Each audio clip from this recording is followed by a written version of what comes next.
भले ही महाराष्ट्र और झारखंड में आधी आबादी ने अपनी ताकत से सरकार बनाई हो, लेकिन बदलते वक्त के साथ देश की सियासत में आधी आबादी की स्वीकार्यता बढ़ी है। न सिर्फ बढ़ी, बल्कि ये वो ताकत बनकर उभरे हैं जो सरकार बनाने और बिगाड़ने का मादा रखती है। चाहे 2019 का लोकसभा चुनाव हो, 2023 का मध्य प्रदेश का विधानसभा चुनाव हो, या फिर 2022 में हिमाचल प्रदेश का चुनाव, ऐसे कई राज्य रहे जहां पर महिलाओं ने अपने बल पर सरकार बनाई। आखिर कैसे देश की सियासत ने, महिलाओं ने एक नया समीकरण गढ़ा है और कैसे वो बन गई हैं हर पार्टी की जरूरत, इस रिपोर्ट में समझिए।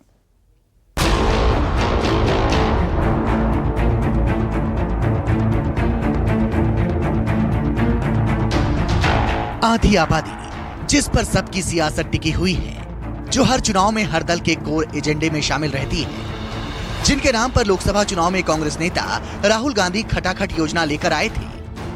हिंदुस्तान की गरीब महिलाओं के बैंक अकाउंट में 1 लाख रुपए हर साल, 8,500 रुपए हर महीने, टकाटक टकाटक टकाटक टकाटक टकाटक।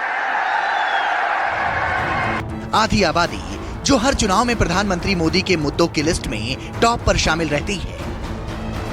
मैंने देश की 2 करोड़ बहनों को लखपति बनाने की गारंटी दी थी। अब तक हम 1 करोड़ बहनें लखपति दीदी बन चुकी है। जिस ताकत ने नीतीश कुमार को बिहार की सत्ता पर काबिज करवाया था। बिहार पहला राज्य है जिसने महिलाओं को पंचायती राज व्यवस्था में और नगर निकायों में 50% का आरक्षण दिया। ये बिहार पहला राज्य है, यहाँ से हम लोगों ने शुरू कराया। महिलाओं को कहा 35% आरक्षण सरकारी सेवा में, अब पुलिस में तो उसके 2 साल पहले से लागू कर दिया था। महिलाओं के उत्थान के लिए ये जो जीविका समूह का गठन किया गया, आज कितनी संख्या में 95-96 लाख परिवार के सदस्य जीविका समूह से जुड़ गए। जिनके नाम पर योजना लाकर अरविंद केजरीवाल ने दिल्ली से लेकर पंजाब तक आम आदमी पार्टी का झंडा बुलंद किया। हर महिला के अकाउंट में हर महीने 1-1 हजार रुपए डालेंगे।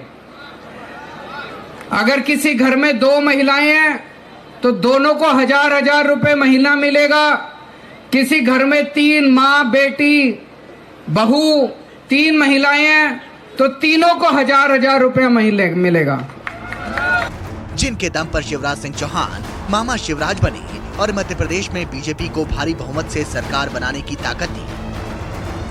केवल 1250 नहीं, पैसे की जुगाड़ में लगा हूं। जैसी हो जाएगी 1250 से 1500, फिर 1750, फिर 2000, फिर 2250, फिर 2500, फिर 2750 और बाद में कितने करूंगा? 3,000 करूंगा, 3,000। तब मुझे चैन की नींद आएगी। ये आधी आबादी की ताकत ही है कि चाहे एमपी हो या फिर छत्तीसगढ़, बिहार हो या बंगाल, दिल्ली हो या पंजाब, आधी आबादी के सहारे ही पार्टियां सत्ता के सिंहासन पर काबिज हो पाती हैं। साल 2019 के लोकसभा चुनाव में बीजेपी को सत्ता के सिंहासन तक पहुंचाने में इसी आधी आबादी ने बड़ी भूमिका निभाई थी। वहीं मध्य प्रदेश में जब राजनीतिक पंडित कांग्रेस की सरकार आने का दावा कर रहे थे, तब शिवराज की महिलाओं और बच्चियों के लिए शुरू की गई स्कीम और उनको किए वादे ने बीजेपी को सत्ता दिला दी। और बहनों को भी मैं देवी ही मानता हूँ। जगत में जितनी स्त्रियां हैं वो देवी की मूर्ति ही तो है। ये कांग्रेस के लिए नहीं, उनके नेताओं के विचार अलग। साल 2023 में मध्य प्रदेश सरकार ने लाडली बहना योजना शुरू की। इस योजना के तहत 1,000 रुपए की मदद दी जाती थी, लेकिन विधानसभा चुनाव से पहले इसे बढ़ाकर 1,250 रुपए कर दिया गया। साथ ही वादा किया गया कि जल्द ही इसे 3,000 रुपए कर दिया जाएगा। यानी बीजेपी जानती थी कि अगर सत्ता के सिंहासन पर काबिज होना है तो फिर आधी आबादी को अपने पाले में लाना होगा, और इस योजना ने इसमें बड़ी भूमिका निभाई। और इसकी झलक 2023 के वोटिंग परसेंटेज में भी देखने को मिली। आंकड़ों पर गौर करें तो प्रदेश में कुल पुरुष मतदाता थे 2,88,55,261।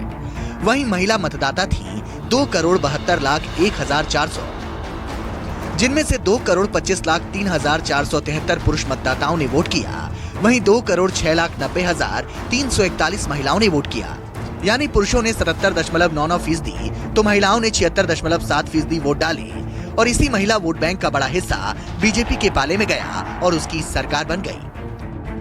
सिर्फ मध्य प्रदेश ही नहीं बल्कि पड़ोसी राज्य छत्तीसगढ़ में भी बीजेपी ने सत्ता में वापसी आधी आबादी के रास्ते ही की।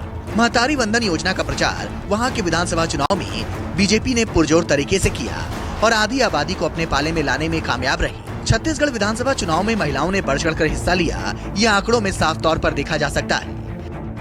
प्रदेश में कुल पुरुष मतदाता थे 1,01,54,588, वहीं महिला मतदाता थी 1,02,57,467, जिनमें से 77,49,237 पुरुष मतदाताओं ने वोट किया, तो वहीं 78,13,224 महिलाओं ने वोट किया, यानी पुरुष और महिलाओं दोनों ने 76% मतदान किया।